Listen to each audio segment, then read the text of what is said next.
Yeah, I'm gonna really go deep with this today's freebie for your mind, because I want to get some people to start really thinking differently. I just want to plant some seeds of awakening and consciousness.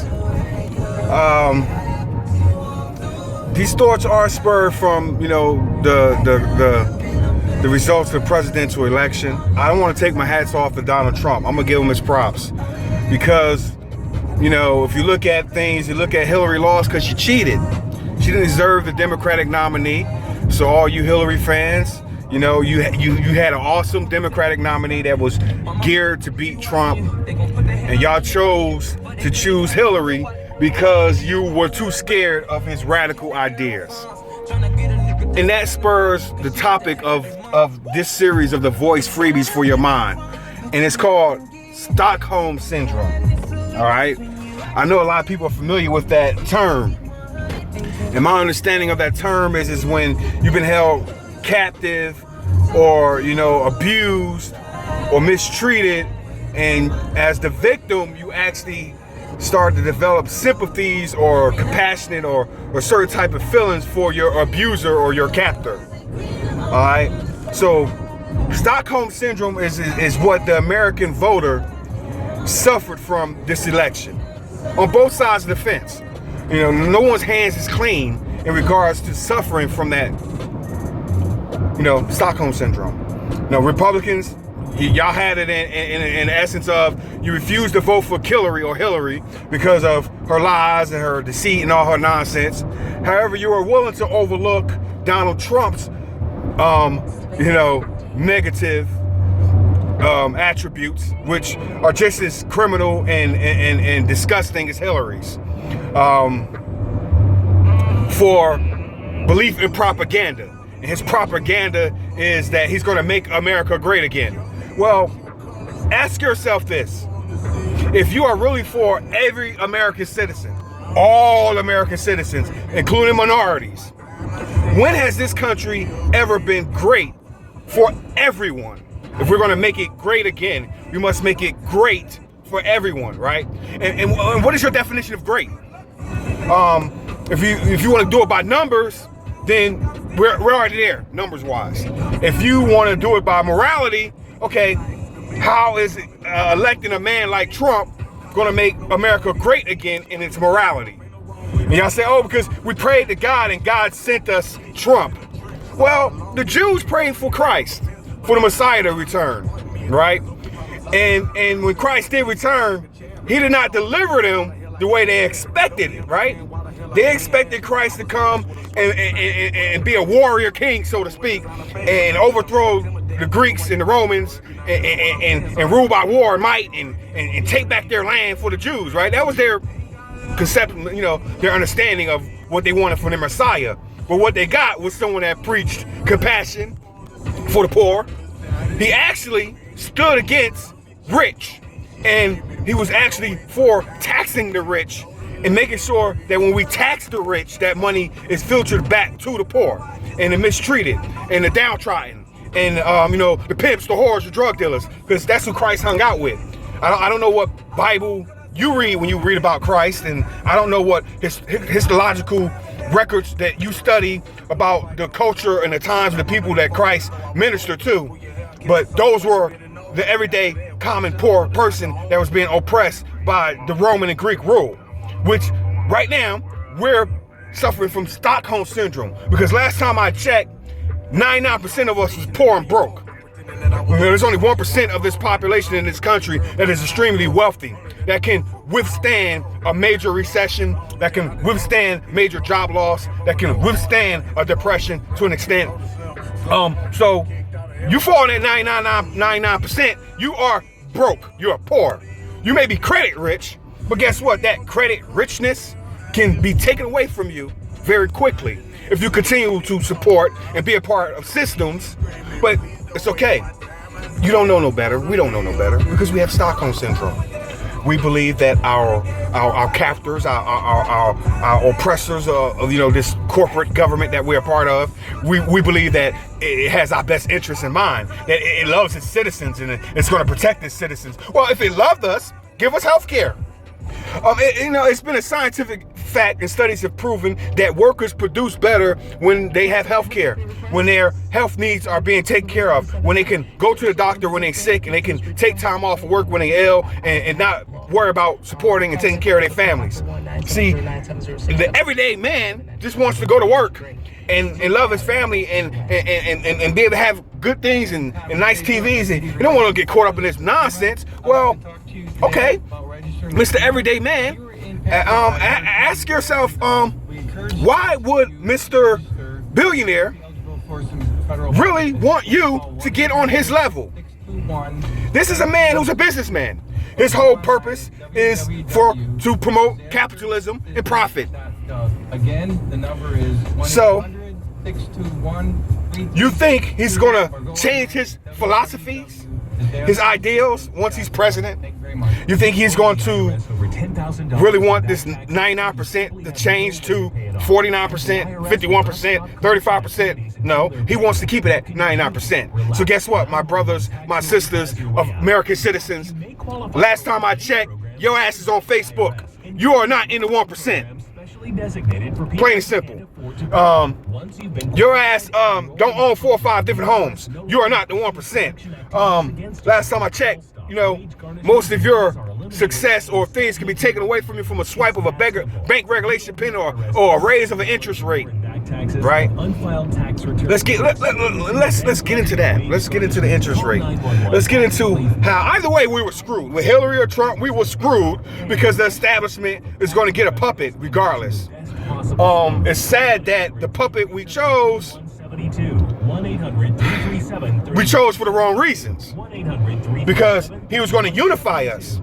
Well, how does making derogatory statements about women, about minorities, and about our foreign brothers and sisters and different religions is going to unify us? How's that unification? I don't understand. Maybe someone could comment. I want people to comment. I usually don't want to have a debate, but I want to hear people's logical comments about how what Trump stands for is logically going to unite us. And he said, he's going to bring jobs here. He's going to create more jobs. Well, how is he going to create these manufacturing jobs? All right. You need raw goods and materials to produce products, right? Well, last time I checked, a lot of the raw goods and materials that it takes to make these products, we don't manufacture here in this country. Or did you not know that? Oh, wait, a lot of y'all don't know that. A lot of y'all have no idea about the manufacturing of raw materials in this country. Y'all just think America is awesome. Y'all think, woo! Well, guess what? Where are we going to manufacture these things? How are we going to take the textiles back and bring it back to America? How? What are we going to do? Where's this money going to come from? Social Security pays for itself, and it's not enough money in the Social Security pot to pay for his plan. Okay? You don't want taxes raised, but guess what? You got to raise taxes in order to accomplish those things to create the money. They're not going to raise the taxes on the 1% because he's a 1%. You think he's going to raise his own taxes? The man don't even pay taxes. So, who taxes you think going to get raised? Right? Who's going to really get it up the ass, so to speak? I don't think y'all logically thought your decision through. But it's okay because you couldn't think logically, because you're in a irrational state of mind. All of us as American citizens, we are in irrational states of minds because we suffer from Stockholm syndrome. We've been at the mercies of corporations and the banking system for so long that we're starting to believe that they love us, that they care about us, that they want the best for us. If you don't want the best for you, what makes you think they want the best for you? Because if you really want the best for you, I don't think you would have really voted for Donald Trump, because he don't have your best interests in mind. Do you really think this man is going to give you what you desire? What your human body and soul desires? No, he's just going to satisfy your ego. That's what we have elected, and that's what we had in office. 2 egomaniacs. 2 egomaniacs. Because if Hillary didn't have an ego, instead of Bernie being a bigger man and supporting her, she should have realized that it was not her time now. And she should have took a humble role and said, Bernie, I'll be your vice president because I know as a president, we could defeat Donald Trump. And it would have happened. Oh, it would have happened. But no, ego caused her to cheat, caused her to lie, caused her to steal, caused her to only seek a title. She didn't want the position and the responsibilities. She just wanted the title. She wanted the glory of being the first woman president. That's all she cared about. And then caring about that, she goes to her good friend Donald Trump. Hey, Donald, buddy, hey, man, I think you should run for Republican, I believe, man. Real, I think, for real, man. Because you know what? It'll help me win. Yeah. And guess what? Donald said, you know what, Billy, I think that's a good idea. We got to get you in office. But he's an egomaniac. At some point in this election, Donald started taking himself serious. He started really saying, like, shit, I could be president. Yes, President Donald Trump. Ooh, so prestigious, because his ego wants the title. He don't want the responsibility, because if he wanted the responsibility, he'd be more knowledgeable on how to go about the position. His policies will reflect that knowledge. And none of the debates, if you really was listening to what he was saying, his policies don't reflect the knowledge of how to make America great again. Yeah, he's gonna make it great. Great for hate. Great and prime for another depression or for a greater recession. There's no equalization in his policies. We're gonna continue to suffer every day. We're gonna continue to have crime. We're gonna continue to have poverty. We're gonna continue to have desperate people if we do not come to a point of equalization and compassion in our policies. For all you that don't want government regulation, well, guess what? Do better, think better, act better. And maybe we wouldn't need government regulation. But until then, we can have government regulation, but we can have sensible, responsible government regulation. We can have capitalism and still have regulation. We do it, we have it already. We have capitalism with socialism working. And it can work better. But no, God forbid if poor minorities or if poor people get food to eat. Oh, God forbid if the government helps them find a place to sleep because they're lazy, they don't want to work. Oh, God forbid we help a lazy person out. Well, last time I checked, Jesus didn't walk around to those he helped. And he didn't say to them, are you lazy? You must be lazy if you're not working. You're out here on the street begging. I don't ever recall that lesson in the Bible. And who am I to know? Well, I've kind of learned a little bit about all religions and kind of, I like to not think that I'm an expert on religion, but I think that I'm well versed and I have a solid understanding of their principles and nothing that in Trump's principles says that he is your Christian Messiah now. He's God's blessing to you guys. And that is the most ridiculous damn thing I've ever heard in my life. People saying God answered our prayers by letting Trump get elected. So what about all the other poor people and the suffering people who praying for something different? God don't love them. He just love you.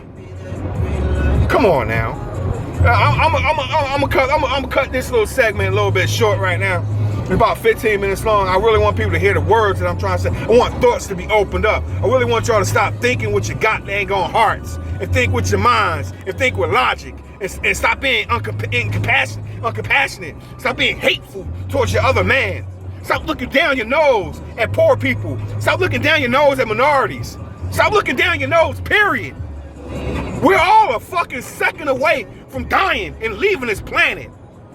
All we ever want on this planet together is peace and harmony and love. And to be able to eat and sleep and have shelter and success. That's what every man wants. But every man ain't given that opportunity from birth. I know it's like to suffer. I know it's like to grow up in a violent, disastrous, chaotic environment. I know the product of that. Until you can really live that and really fully understand the product of that, you need to sit down and play your position. And your position is that of silence. Yeah, silence. DaVoice. Stockholm Syndrome, Part 1.